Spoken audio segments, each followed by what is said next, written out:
Era una mañana fría y gris en Londres y la niebla envolvía Baker Street como un velo húmedo.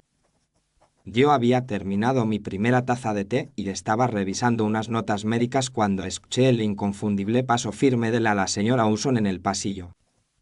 Doctor Watson, hay un caballero muy singular que insiste en ver al señor Holmes con la mayor urgencia. Me levanté con curiosidad porque conocía bien el tono que la buena señora reservaba para los visitantes más extraños. Abrí la puerta y vi una figura alta y delgada cubierta por un hábito negro cuya capucha dejaba entrever un cráneo torsurado y un rostro demacrado. El desconocido llevaba un pequeño portafolio de cuero y sus manos mostraban el temblor de quien ha pasado demasiadas noches en vela. Le hice una ligera reverencia y le invité a pasar al salón donde Holmes se hallaba tendido en el sofá con los ojos cerrados y los dedos entrelazados. Mi amigo parecía dormir, pero sabía que su mente estaba despierta en ese estado de concentración que yo tantas veces había observado. El visitante se detuvo en el umbral y bajó la cabeza con respeto como si entrara en una capilla silenciosa. Señor Holmes, doctor Watson, les dejo con el caballero y volveré más tarde con el almuerzo.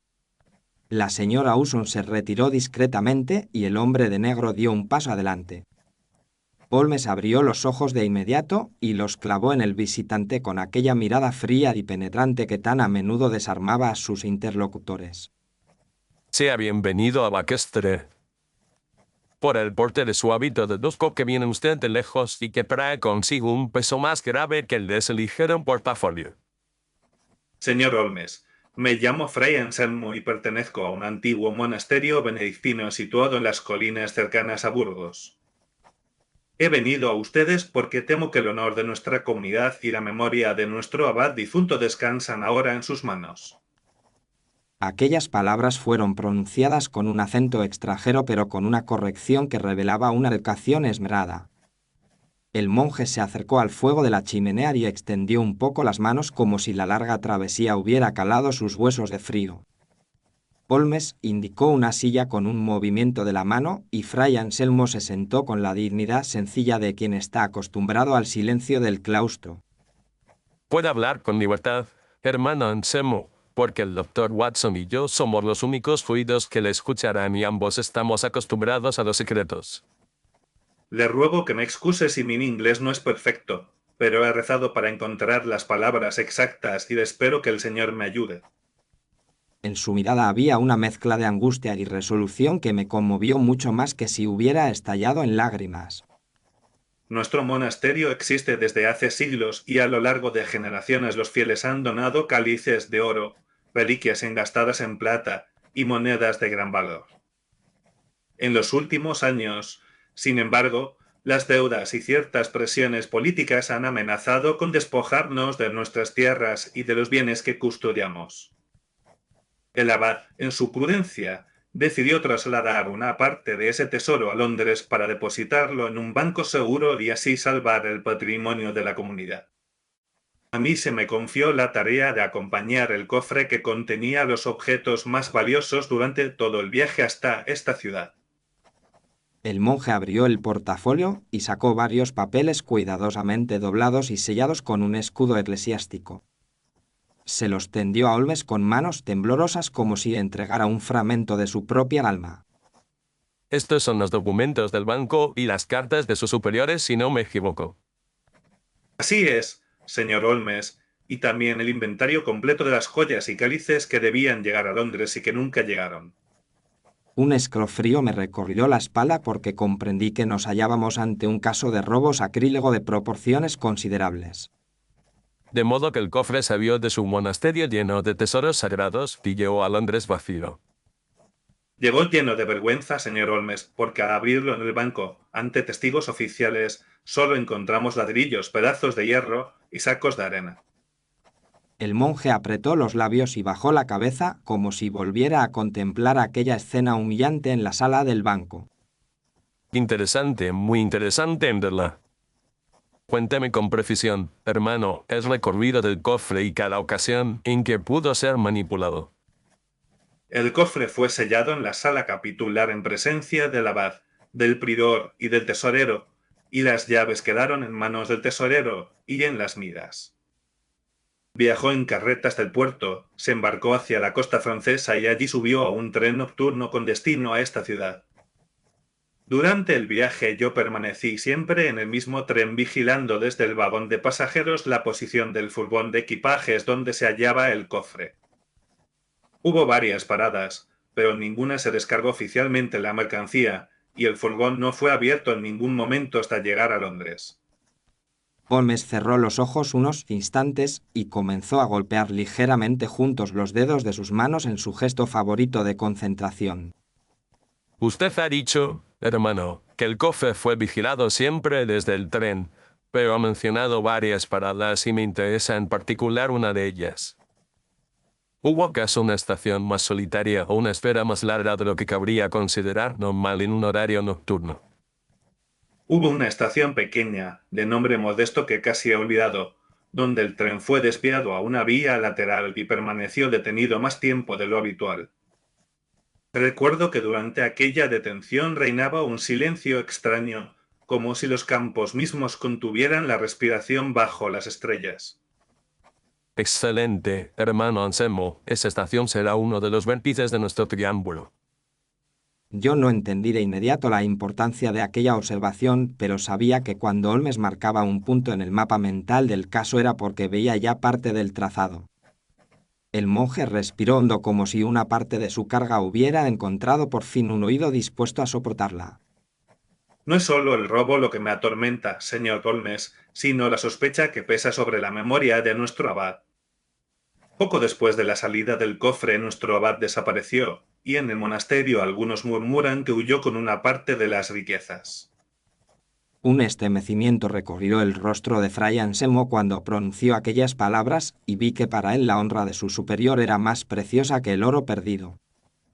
De esa desaparición iremos a hablar sin duda desde otra fuente, hermano, y será interesante comparar ambas versiones. Holmes se levantó y comenzó a pasarse por la habitación mientras yo examinaba los papeles del banco y del monasterio que el monje había traído. Todo indicaba que en efecto el depósito nunca se realizó y que el escándalo solo se había evitado por el prudente silencio de las partes interesadas. De pronto se escucharon pasos rápidos en la escalera y el timbre decidido de alguien que no se detiene ante formalidades. Holmes, necesito hablar con usted de un asunto que huele a ferrocarril y a cadáver anónimo. Era la voz del inspector Lestrade que entró en la sala agitando el sombrero y cargando con una carpeta llena de documentos. Vaya, doctor Watson, no esperaba encontrar aquí a un clérigo español esta mañana. Llegas en el momento oportuno, Lestrade, porque creo que tu cadáver anónimo y el tesoro desaparecido de este buen hermano tienen más en común de lo que imaginas. Si bien empiezas con tus adivinanzas, Holmes, me temo que mi modesto informe de Scotland Yard quedará reducido a una simple nota al pie. Cuéntanos primero tu parte, Lestrade, porque todo relato honesto es un ladrillo útil en la construcción de la verdad. Muy bien, entonces tenemos un cuerpo hallado junto a la vía en un tramo solitario de la misma línea que trae los trenes nocturnos desde la costa francesa. Al principio se creyó que se trataba de un viajero imprudente que había intentado bajar del tren en marcha, pero ciertas marcas en las muñecas nos hicieron dudar.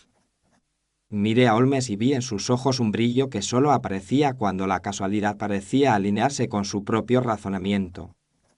Tras una investigación laboriosa hemos establecido que el muerto es un religioso español que viajaba con nombre supuesto y que según algunas cartas era abad de un monasterio.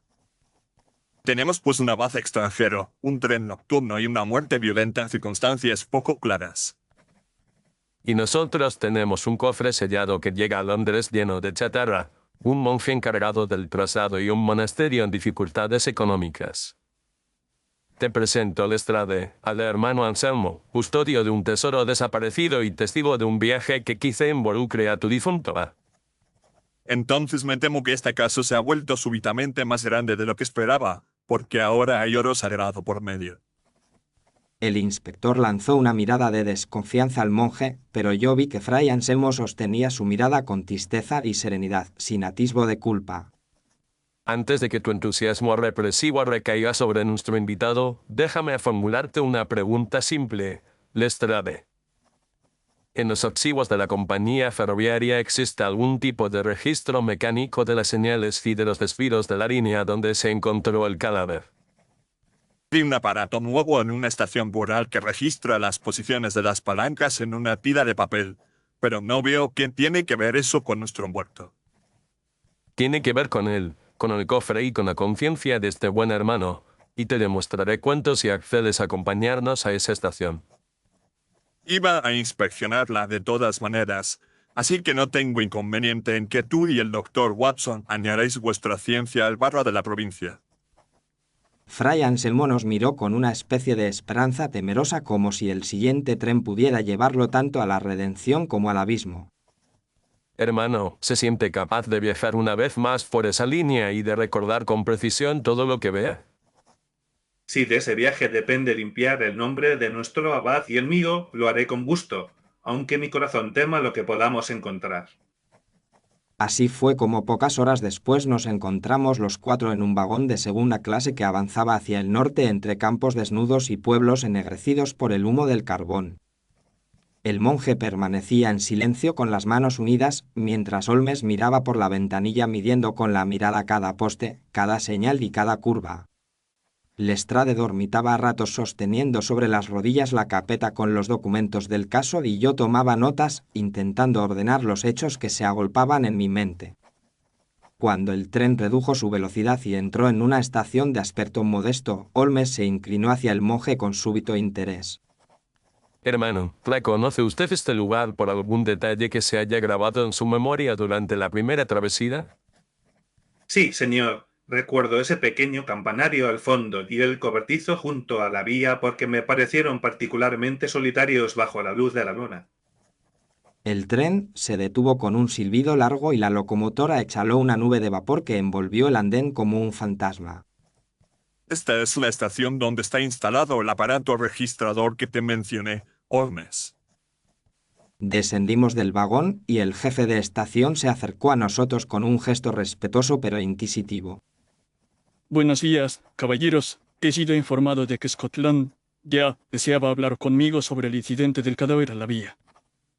Así es, y además el señor Sherlock Holmes ha considerado oportuno honrarnos con su presencia, lo cual significa que su estación es más interesante de lo que parece.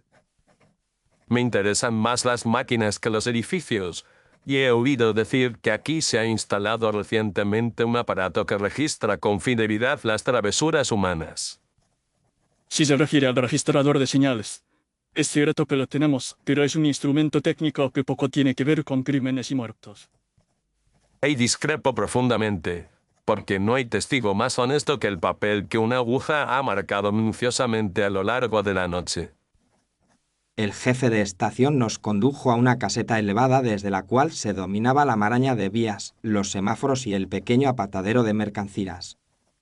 Dentro de la caseta un cilindro giratorio y una larga tira de papel se combinaban con palancas de hierro y un reloj eléctrico que emitía un tic-tac regular.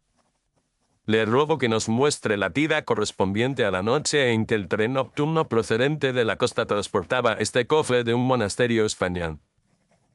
Tengo entendido que esa misma noche se produjo más adelante el hallazgo del cadáver al que se refieren, pero aquí no ha ocurrido nada en Hull. Eso lo decidiremos nosotros, si no le importa, porque en nuestra profesión la palabra inusual tiene muchos matices.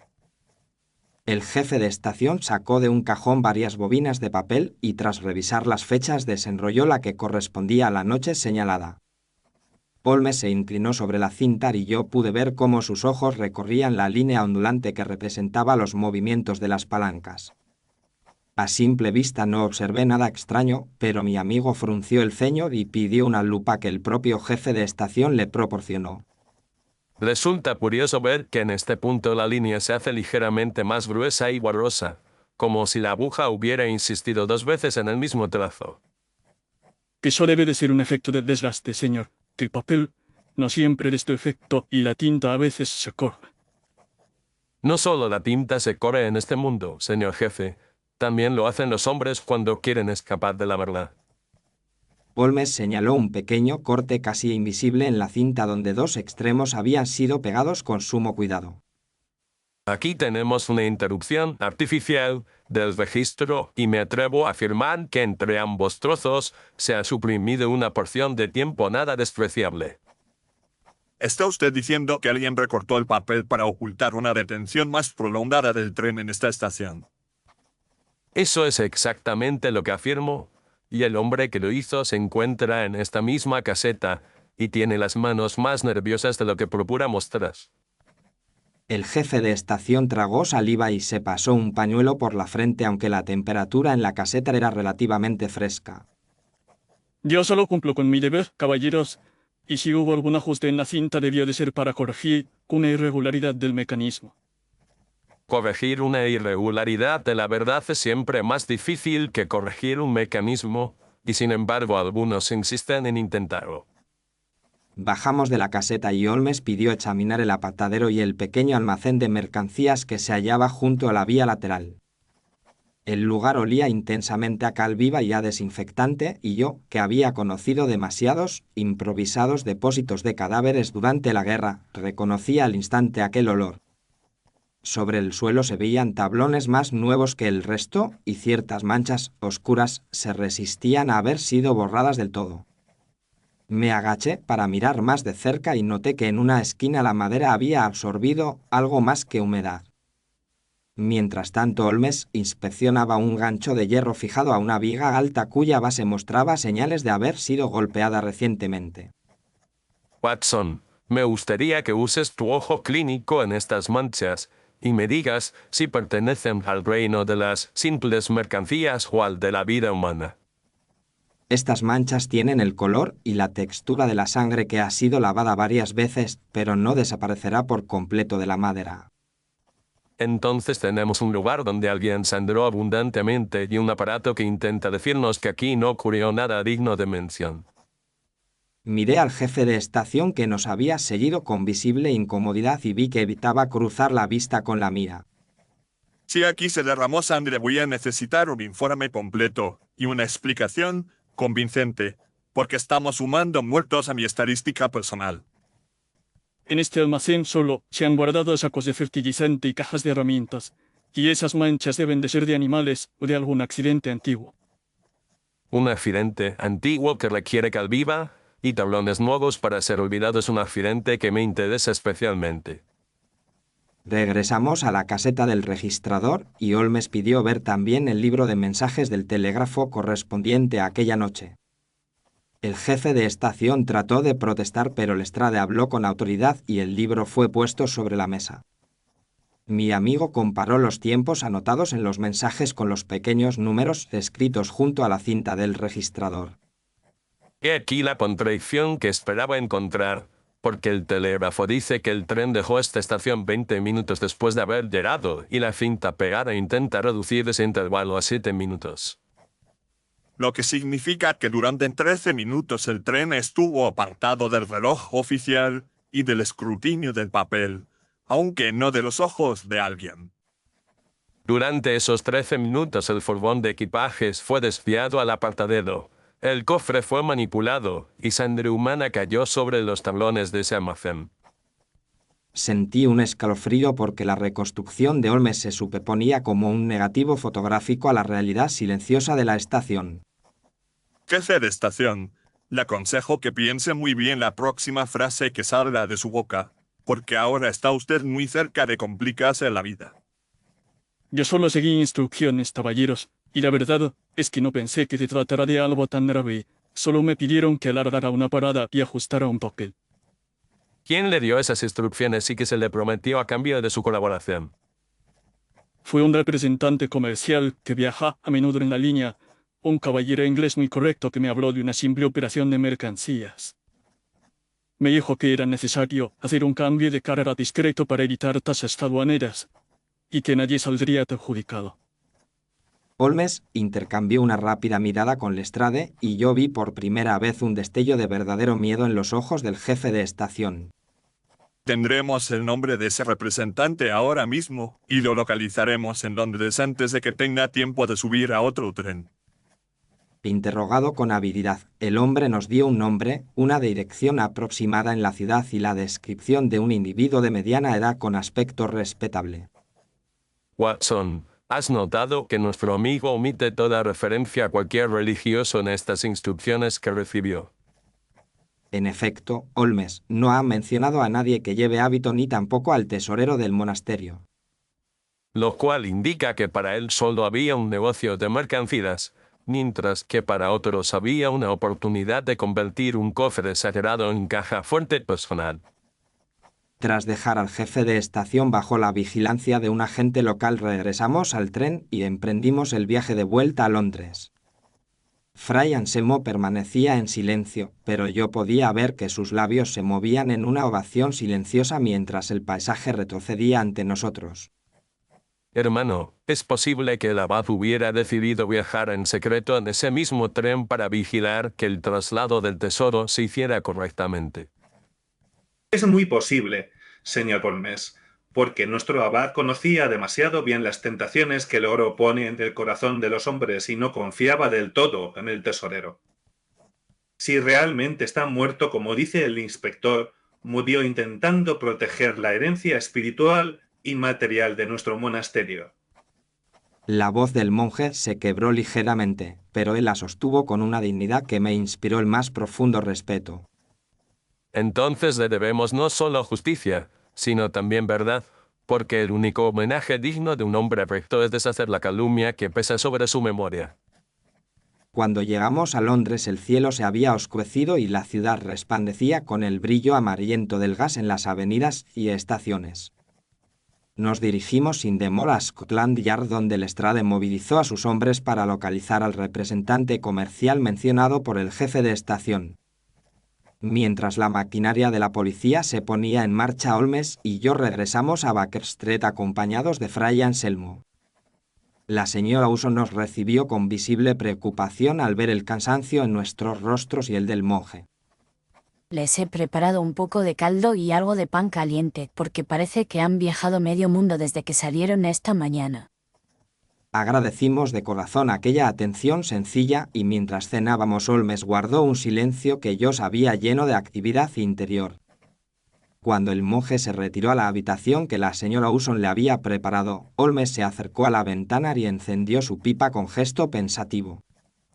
Watson, este caso reúne algunos de los elementos más interesantes de nuestra época moderna, porque mezcla trenes nocturnos, bancos internacionales y monjes medievales.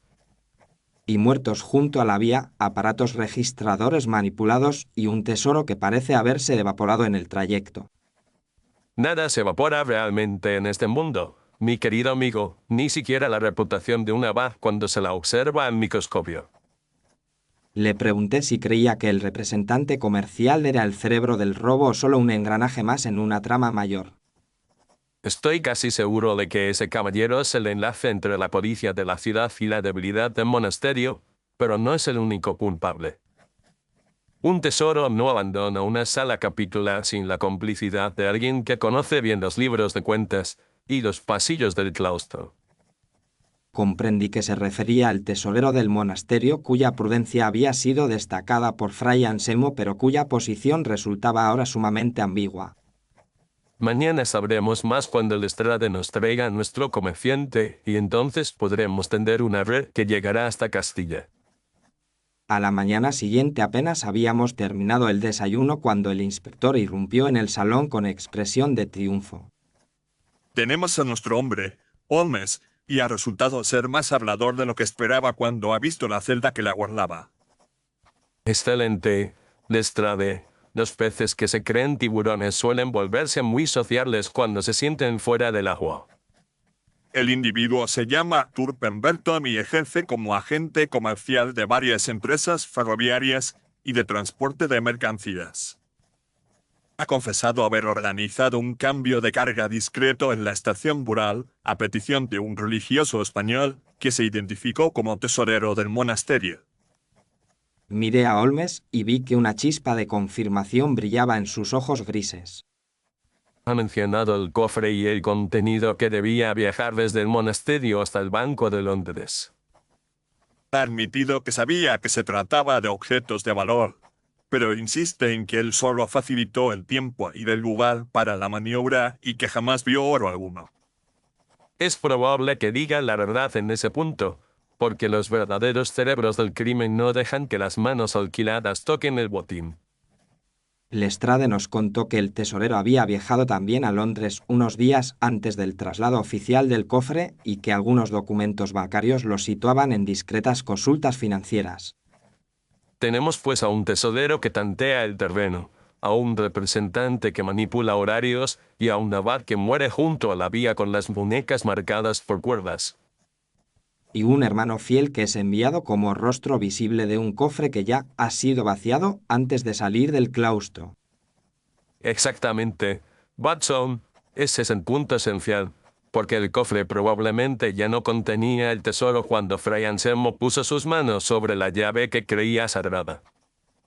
Nos dirigimos con Lestrade a la celda donde Arthur Pemberton le esperaba custodiado por 2 agentes y Holmes lo observó largo rato antes de dirigirle la palabra.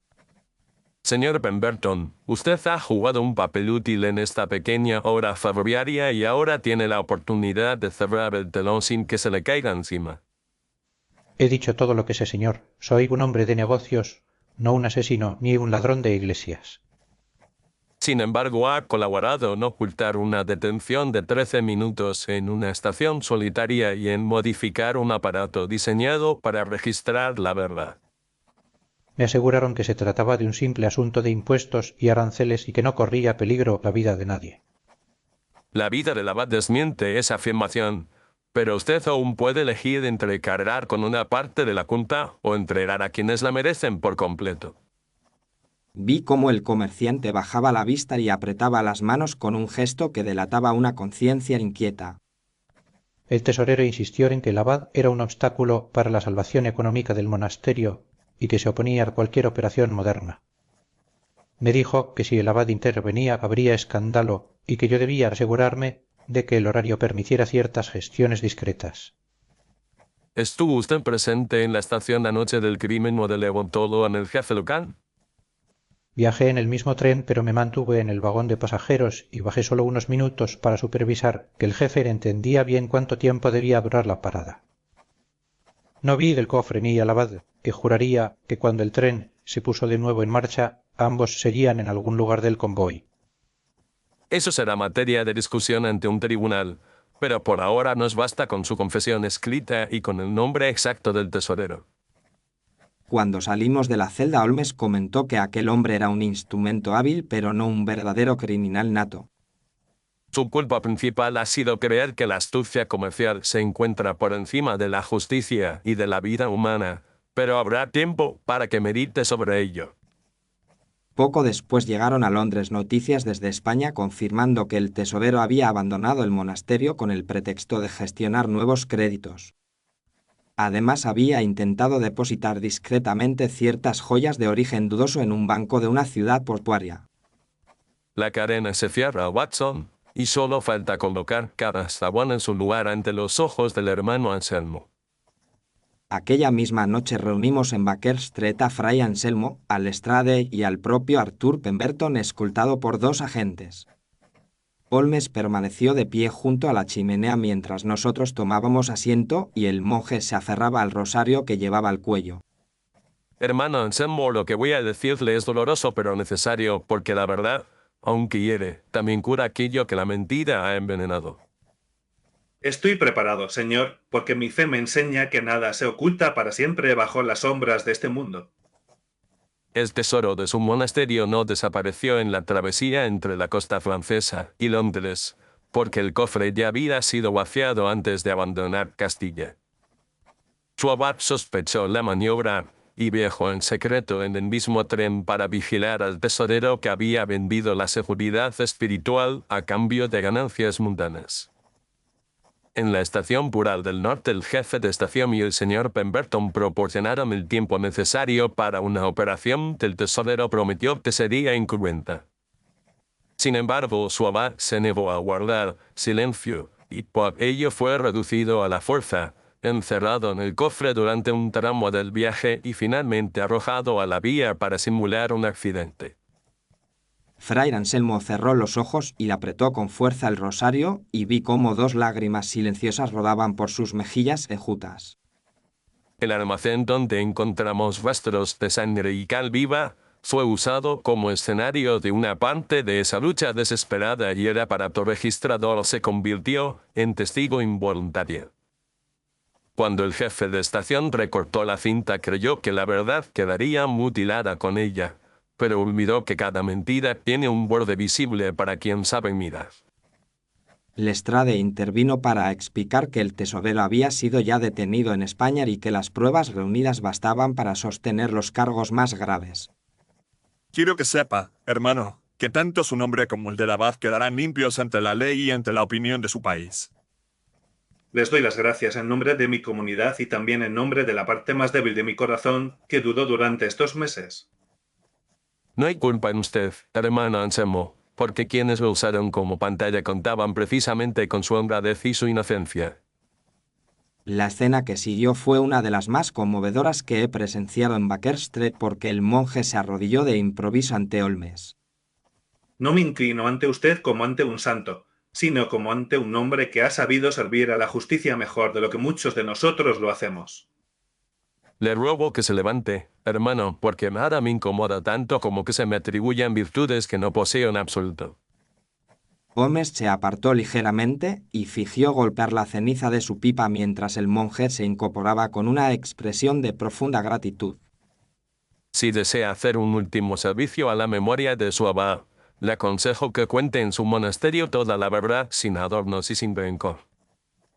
Eso haré, señor, y pediré que cada misa que se celebre por su alma lleve también un recuerdo por los hombres que se perdieron en la codicia. Después de que Lestrade y los agentes se marcharan con su prisionero, Fray Anselmo permaneció un rato más en silencio mirando el fuego. Nunca pensé que una máquina de hierro y papel pudiera convertirse en instrumento de la providencia, pero ahora veo que también por esos caminos actúa la justicia. La máquina solo hizo su trabajo, hermano. El mérito radica en saber leer en sus líneas lo que otros intentaron borrar. Al día siguiente recibimos un telegrama desde España confirmando que el gobierno eclesiástico reconocía la inocencia del abad y la lealtad de Fray Anselmo. Una parte del tesoro fue recuperada gracias a las confesiones del tesorero y de Arthur Pemberton, y lo que no pudo ser hallado quedó confiado a la misericordia divina. Fray Anselmo partió de Londres con el mismo modesto equipaje con que había llegado, pero llevaba consigo una carta del banco en la que se ofrecía asesoría honesta para el futuro. Lo acompañamos a la estación y vi cómo miraba las vías y los vagones con mezcla de recelo y resignación. Ahora sé que un tren puede ser también una especie de confesionario donde los hombres muestran sin querer su verdadera dirección. Y sin embargo, no hay destino predeterminado, hermano, porque siempre existe la posibilidad de cambiar de vía en el último momento. Cuando el tren se puso en marcha y el monje agitó la mano desde la ventanilla, yo sentí que algo noble se alejaba de nuestra ciudad envuelta en humo. De regreso a Baker Street comenté a Holmes que el caso me había impresionado más de lo habitual por la mezcla de fe traicionada y tecnología implacable. Vivimos en una época, Watson, en la que las máquinas empiezan a registrar lo que antes solo quedaba en la memoria de unos pocos, y eso cambia la balanza entre verdad y mentira. Y sin embargo sigue siendo necesaria una mente humana para interpretar esos registros y unirlos a los actos y motivos de los hombres.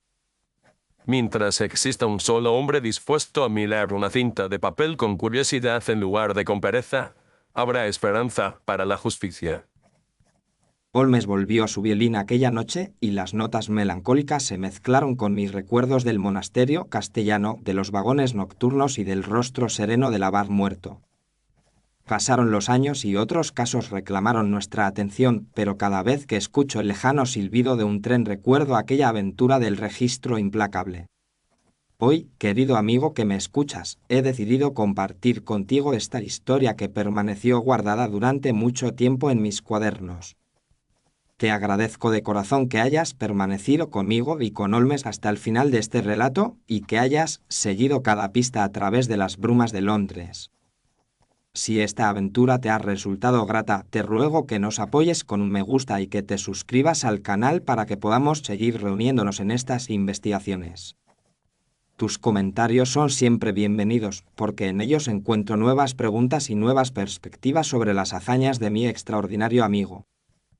Si deseas ayudar todavía más a este proyecto, puedes escanear el código QR que verás en la esquina inferior derecha del vídeo o usar el enlace de la descripción para hacer una donación al canal.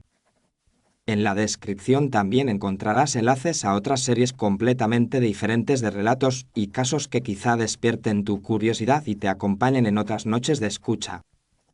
Me despido por ahora deseándote paz, claridad de espíritu y el placer de volver a encontrarnos en el próximo caso inédito de Sherlock Holmes.